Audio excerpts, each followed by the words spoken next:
Thank you, sir. May I have another? The Guardians did it again Thursday, gut-punching the Twins 3-2 in 10 innings to clinch a playoff berth for themselves and further sow discontent in Twins territory. The Twins are tied in the standings with the Tigers, and their wild card lead is down to one game, all on a technicality. So as long as you're not literally throwing up, there's no better time to get Locked On Twins.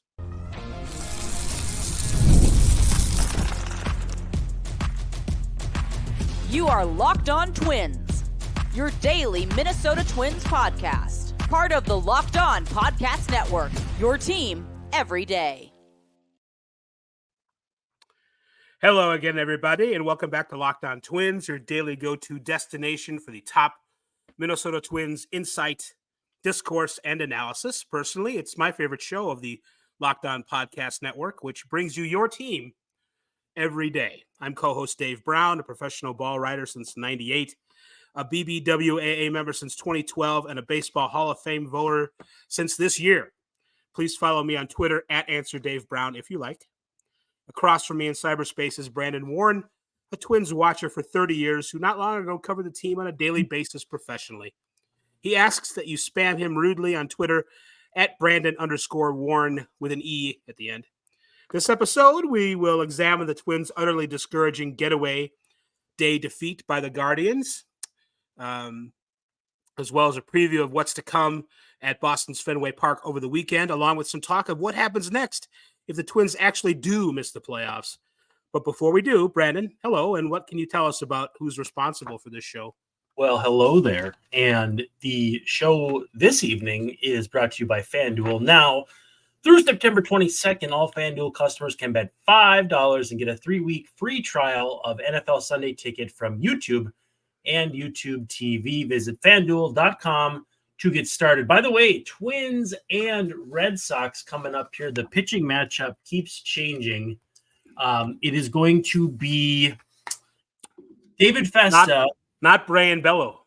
And not Brian Bello. And not, I don't know who I promised last, but it's Richard Fitz.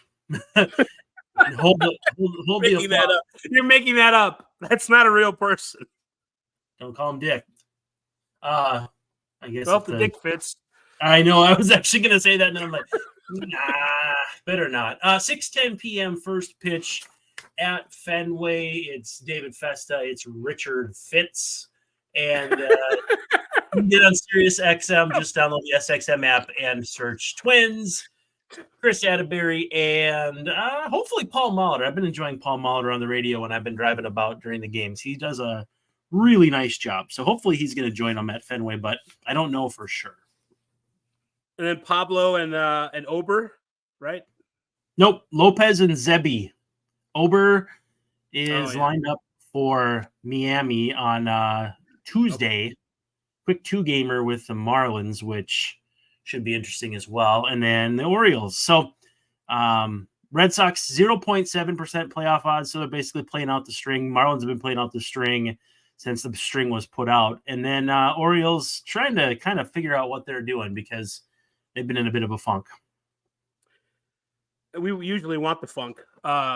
Give us the funk. But the Orioles kind of righted themselves a little bit today with a I don't know what they want either because it looks like the Yankees are going to win the division, and the Orioles are in good shape to kind of locked into that playoff spot. But what they want to do is play better ball down the stretch. So they do have the Yankees this week. I'm kind of getting ahead of myself there, but looking at the Twins' upcoming opponents and trying to compare them to the Tigers and even the Royals' upcoming opponents to see how the wild card's going to fare. But it happened again today. The Guardians clinched a playoff spot and beating the Twins 3-2 in 10. The Tigers didn't play, which means they're now tied in the standings with the Twins for the last wild card spot, except the Twins have the tiebreaker. Mm-hmm. So even though they don't have any more breathing room, a tie will, it's like kissing your sister, but it also will get you in the playoffs if you're the Twins. So good things from the Twins today. Let's see. There aren't that many. So we can start with that. SWR only went 4 1/3, but it was his best outing in weeks, it seemed. Louis Varland, another scoreless inning in relief. He's been great the last couple nights in some high leverage situations. Cole Irvin, the box score will tell you that He gave up 4 hits and a run, but none of those balls were technically hit hard, although a couple did. One got to almost 95 miles an hour. But he only gave up 2 balls that were 2 batters connected for positive launch angles. All the other ones were beaten into the dirt. Yeah. So the run was basically kind of a botched grounder led to it, where they didn't have Castro did not field the ball. If he does, well, and Farmer was late getting over, and I think maybe Willie wasn't totally aware who all was running, or maybe Farmer wasn't aware who all was running. Just very poor communication across the board. I looked at I'm not sure. That's one of those where, like, if I was there, I would maybe asked Rocco, well, should Farmer have gotten over there? Because Farmer was really shaded. They don't have the shift anymore, but Farmer was playing a left-handed pull hitter on that. So I don't know if he could have gotten over there or not, but he had a long ways to go. He did a long ways to go, and he didn't immediately break for second. So I don't know. But I was impressed. I think Cole Irvin's already paid for himself. It's a good acquisition. I like how he pitches out of the bullpen. Still, it's not like they came out ahead in the StatCast World Series because their expected batting average was 132. The Twins was not too good. Not too good. Minnesota's offense was mostly comprised of Manuel Margot hitting an RBI double, combined on the same play with Lane Thomas making an error to help the Twins score another run on the play. And that was it. They didn't have any hits. They had 3 hits all day, none after the 5th. They couldn't make heads or tails of Joey Cantillo. And the Guardians bullpen, as we know, is usually very good, and it was again today. So frustrating. The offense has been doing what it's been doing.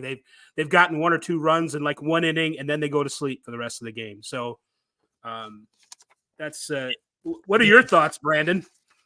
The Twins are 1-44 when they score fewer than 3 runs. That is the worst record in MLB.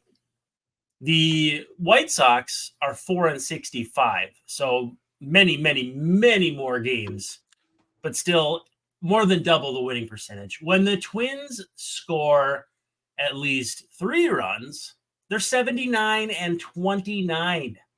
That's the 4th best record in MLB behind the Guardians, Padres, Phillies. And so it's pretty easy to see. Everyone keeps harping on bullpen, pitching. And it's like, no. Like, I feel bad because I kind of told myself I'd quit quote tweeting. But I quote tweeted someone saying the bullpen gave this one away. And I'm like, no, the offense did. The bullpen in this 4-game series through 13 innings with a 3.46 ERA, which is pretty good. 1.54 whip, obviously not good, but 16 strikeouts, 6 walks, 14 hits allowed, a few too many walks, a few too many hits, but 1 home run allowed in the entire series.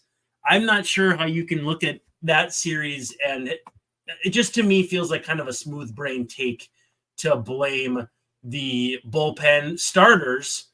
2.38 ERA. They threw 22 2/3 innings, 27 strikeouts, 4 walks. The starters were, outside of giving up a couple homers, exceptional, which has basically been the story all season long. The things that have gotten them into trouble is giving up home runs. And so I don't know. The answer is more offense. I don't know where it comes from. I honestly, and I tweeted this earlier in the series, I think it was yesterday, I said, there's absolutely no reason to believe the Twins are going to turn this around. And that's probably why they will. If they win 5 of their next 9 and can somehow slow down the Tigers, not directly, but through the sheer will of tyranny of will, and get to the playoffs, who knows? I mean, again, I know people will blah, blah, get all goofy about me saying that, but it's a whole new season come October. And so get there and then get square, because honestly, I still think this team can make noise. And we had somebody in the comments say that they like that we're not just doom and gloom. Well, it's baseball. I mean, it's inherently negative. Twins still 62.1% chance of making the playoffs per Fangraphs as of this second. So again, still more likely than not, even in the free fall. Why should we be doom and gloom when the Twins give us all that we can handle? Yeah. We don't need to add on to it. We do not. It's at this point, let's take a commercial break and then come back and talk more about this baseball team, the Twins. I like it. So we have some new friends at Arena Club, and for those of us who like collecting cards like you or me, the idea of spending just crazy money, $2,000 on a Ellie De La Cruz rookie card, or a Patrick Mahomes rookie card, or Luka Doncic, or even Anthony Edwards locally. I mean, he's got some pretty cool cards out there too. It's just not in the cards, pun intended. You know, we like collecting, but that's some serious cash to drop. And, you know, sometimes it's a risk where you spend what a card costs, and a year later it's worth half that or a quarter of that. And so thanks to slab packs from arenaclub.com, it's possible to score gem mints for a fraction of their retail price. Every card that I listed was hit from last week's Arena Club slab pack drop. Arena Club is the only repack that provides real value, a complete view of all possible cards, and clear hit rates for each one. Nothing worse than, you know, thinking you're going to hit and having no chance. You know, you spend $50 on a box and you get $12 worth of cards. Nothing more frustrating than that. Arena Club slab packs are revolutionizing the repack game with transparency. After your pulls are revealed, they'll be immediately placed in your showroom for safekeeping, selling, trading, or auction. And the grading process is accurate, fast, and transparent with a full grade rationale provided, an explanation of how your card was scored. So whether you're buying, selling, trading, or displaying, Arena Club is the card collecting platform you have to check out. Right now, you can get 10% off your first slab pack or card purchase by going to arenaclub.com/lockedonmlb and using the code lockedonmlb. Again, that's arenaclub.com/lockedonmlb, code lockedonmlb, and you'll get 10% off your first purchase.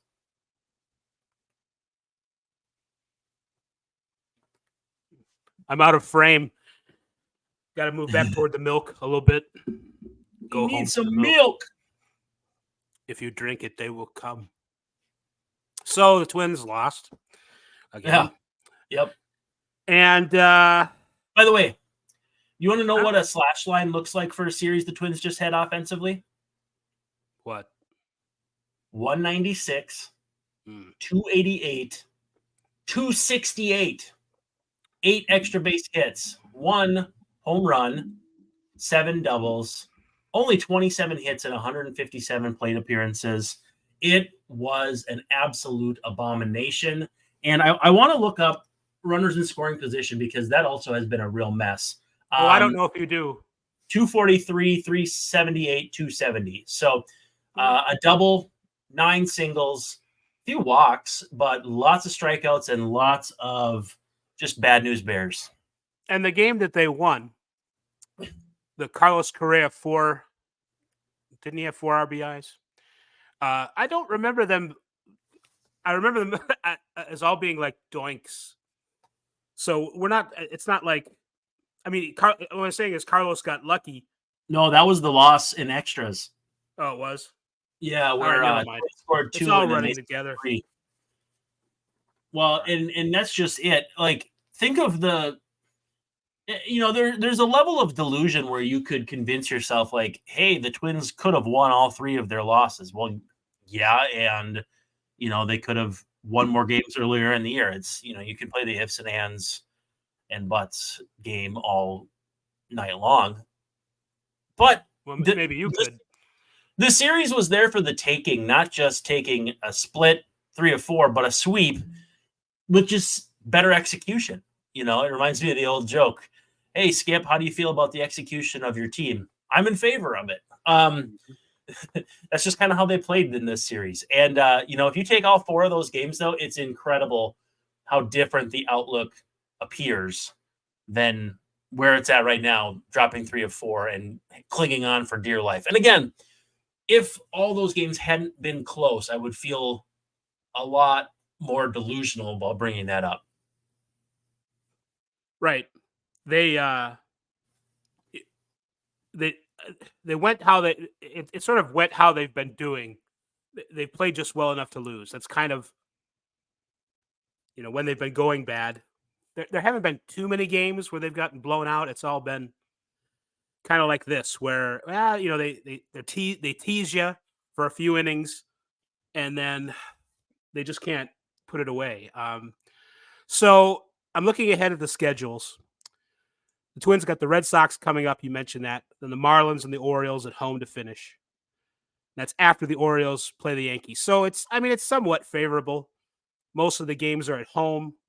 I think these are all winnable series. I don't know exactly what the Twins will need to do to squeak past into the playoffs, but I think they can. I think the Orioles will have played the Yankees and maybe will have an idea themselves of what their playoff fate will be, and they will be preparing for the playoffs more than they will be preparing for the Twins.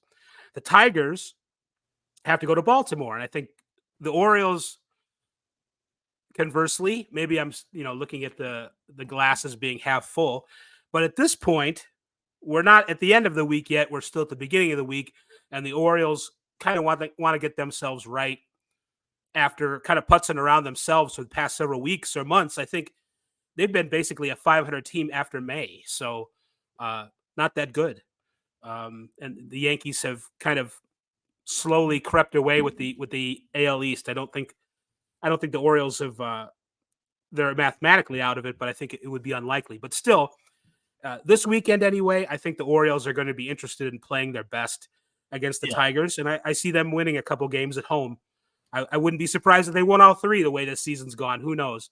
The Tigers have, the best record in baseball going back to at least the American League anyway, since mid August.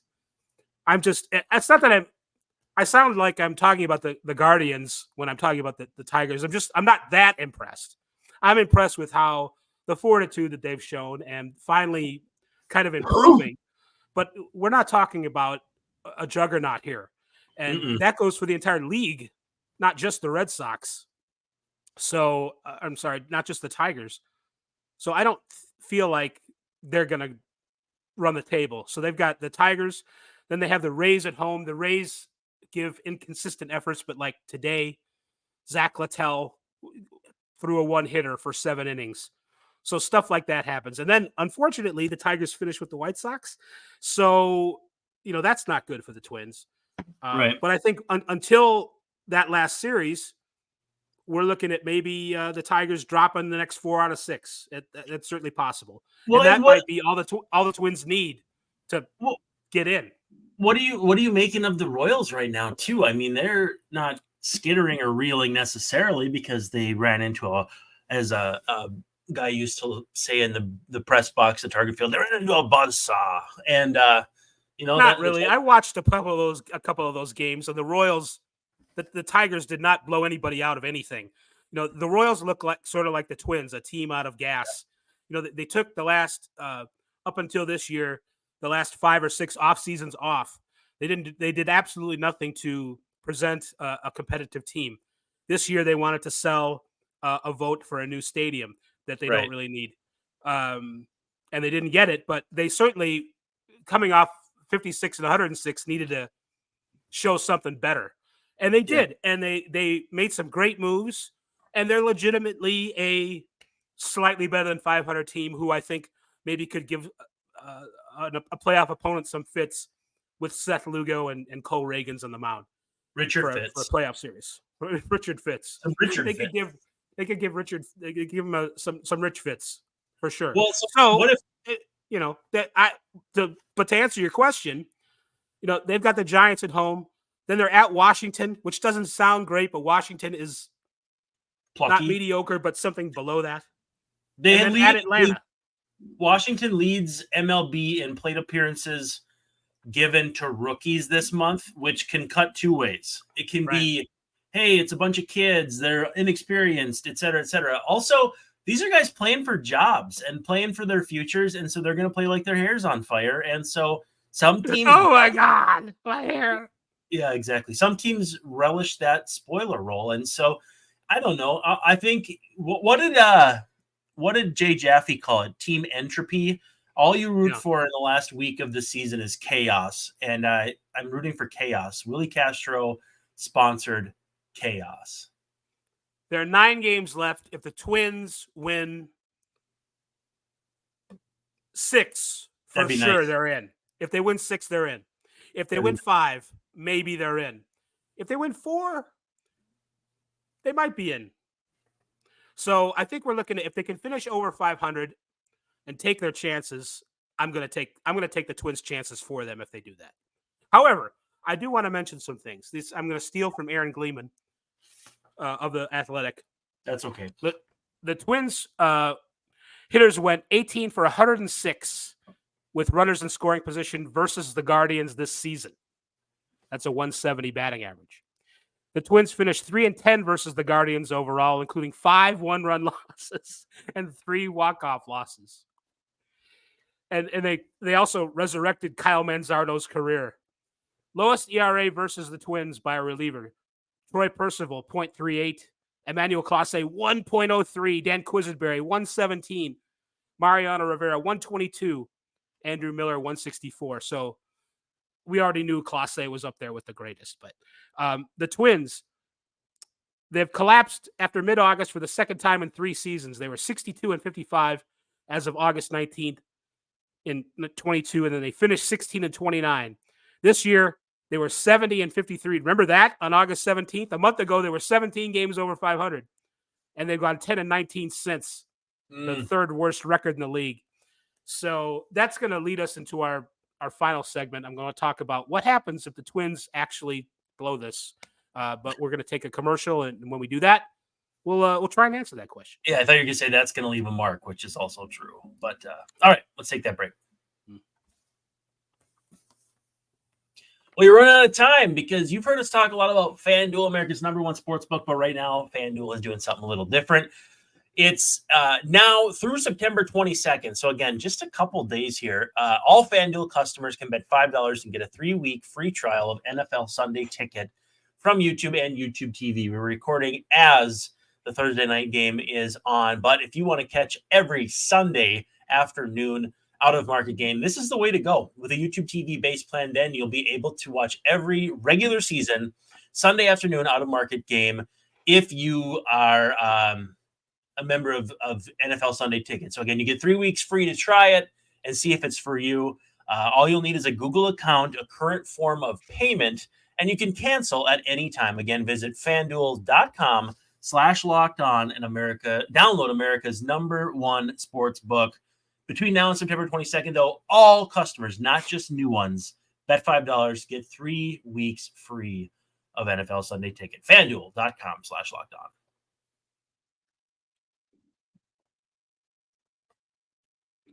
So I was stealing some stats that Aaron Gleeman had put together. And I mentioned that the Twins are 10-19 since August 18th, the third worst record in the league.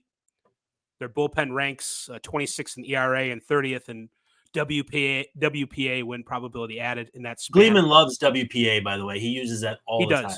He might use it too much, but so that's bad. And that other stat that I mentioned, this is what got me thinking. In 2022 and 2024, after August 19th that year and after August 17th this year, they've gone 16-29 and 10-19. So they finished poorly in 2 of the last 3 seasons. Fans will remember the 2022 season. People on Twitter talk about it all the time. It sounded horrifying. If the Twins actually do blow this, you and I can talk about, and we will, why it happened. And we've talked about things on this show, failures of the team and the roster and so forth.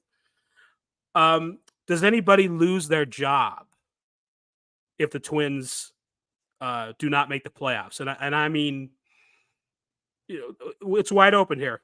Is Rocco safe? Is the hitting coach safe? Is the third base coach safe? I mean, would they have the gall in a way to fire one of those guys after the front office did almost nothing to make the team better this year?